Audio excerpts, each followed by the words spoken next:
اعوذ باللہ من الشیطان الرجیم، بسم اللہ الرحمن الرحیم۔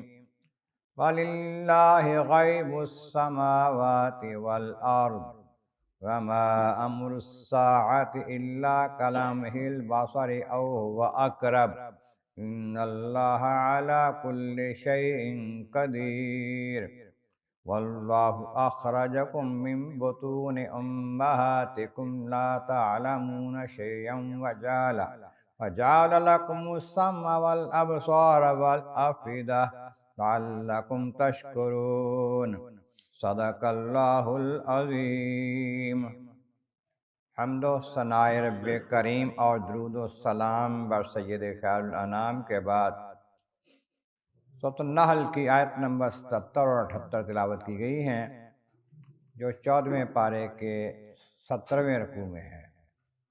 اس سے پہلی آیت کریمہ میں فرمایا گیا اللہ تبارک و تعالیٰ تمہیں مثالیں دے کے سمجھاتا ہے۔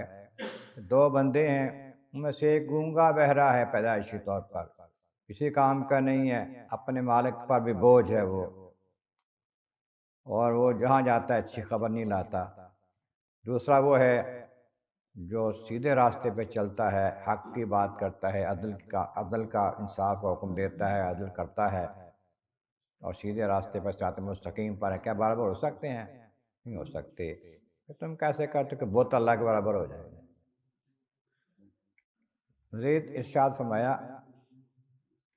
لوگ کہتے تھے قیامت کب آئے گی، آتی کیوں نہیں ہے؟ وَلِلَّهِ غَيْبُ السَّمَاوَاتِ وَالْأَرْضِ، تمام چھپی چیزیں جو ہیں اللہ تعالیٰ کی ہیں، ان کا علم بھی اللہ تبارک و تعالیٰ کو ہے اور ملکیت بھی اللہ تعالیٰ کی ہے۔ جس کو جو چاہے بتا دے، مالک ہے وہ، اس کے بتائے بغیر کوئی غیب کو نہیں جان سکتا۔ اور رہی بات قیامت کی، وَمَا السَّاعَةُ إِلَّا كَلَمْحِ الْبَصَرِ، یہ تو ایک پلک جھپکنے کی بات ہے، بس آنکھ پلک جھپکتے نے اتنا، بلکہ ہوا اقرب، اس سے بھی زیادہ قریب۔ اس کے لیے تو کوئی بعید نہیں ہے، جب چاہے گا حکم کرے گا، تمہاری پلک جھپکنے میں دیر لگتی ہے، اس سے پہلے قیامت برپا ہو جائے گی۔ اور کیوں؟ اس لیے ان اللہ علی کل شیء قدیر، وہ ہر شے پر قدرت رکھتا ہے، اختیار رکھتا ہے، طاقت رکھتا ہے، جو چاہتا ہے کر سکتا ہے اور کرتا ہے۔ اپنے آپ پر ذرا غور کرو گے۔ واللہ اخرجکم من بطون امہاتکم، تمہیں تمہاری ماؤں کے پیٹوں سے نکالا اس نے، کس سال میں؟ لا تعلمون شیئا، تم کچھ بھی نہیں جانتے تھے، تمہیں کسی شے کا پتہ نہیں تھا، کوئی علم نہیں تھا، کوئی سمجھ نہیں تھی، کوئی سوچ نہیں تھی، کوئی نہیں تھی۔ پھر وجعل لکم السمع والابصار والافئدہ، یہ تمہیں کان، آنکھ اور دل دیے۔ اور بنائے تو پہلے تھے، تمہاری دنیا میں آنے سے پہلے تمہارے یہ چیزیں بنائی تھیں، لیکن ان کو کام کرنے کی ہمت دی، کان کو سننے کی، اور پھر تمہارے آنکھوں کو دیکھنے کی، پھر دل کو سمجھنے کی طاقت دی۔ تم دنیا میں آئے تو کچھ نہیں جانتے تھے، بالکل جانوروں کی طرح، بے جان کی طرح بلکہ، لیکن پھر آہستہ آہستہ تم نے سننا، سمجھنا، بولنا، دیکھنا شروع کیا۔ اب جب تم سمجھتے ہو، دیکھتے ہو، سنتے ہو، بولتے ہو، پھر سمجھتے بھی ہو، افئدہ، تم دل بھی دیے تمہیں سمجھنے کے لیے، کس لیے دیے ہیں؟ تاکہ تم غور و فکر کرو، تمہیں بنانے والا بھی کوئی ہے۔ جب تم آئے تھے کچھ نہیں جانتے، اس سے پہلے تم کیا تھے؟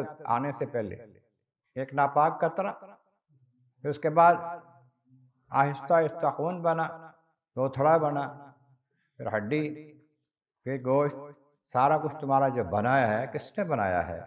یہ تم سمجھنے کے لیے، سوچنے کے لیے تمہیں یہ سارا کچھ دیا ہے، کان بھی، آنکھیں بھی، دل بھی، دماغ بھی۔ سوچو سمجھو کس لیے؟ لعلکم تشکرون، تاکہ تم شکر کرو۔ احسان مانو اس کا جس نے تمہیں بنایا ہے اور دنیا میں بھیجا ہے۔ احسان ماننا کیا ہے؟ جو کچھ تمہیں عطا کیا اس کا شکر ادا کرو۔ کیسے ہوگا؟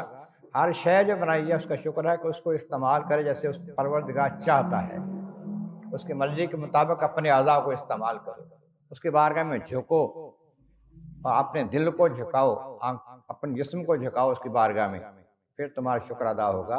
اور شکر کرنا جو ہے نہایت ضروری ہے۔ شکر کرو گے اللہ اور دے گا۔ فرمایا اگر تم مہینے میں نعمتوں کو گننا چاہو تو گن نہیں سکتے، لیکن شکر کرو گے اور زیادہ دوں گا۔ اللہ تبارک و تعالیٰ بارک عالم اعظم والا کریم محبوب کریم کا صدقہ قرآن کریم کا فہم اور اعمال صالح نصیب فرما۔ آخر دعوانا الحمدللہ رب العالمین۔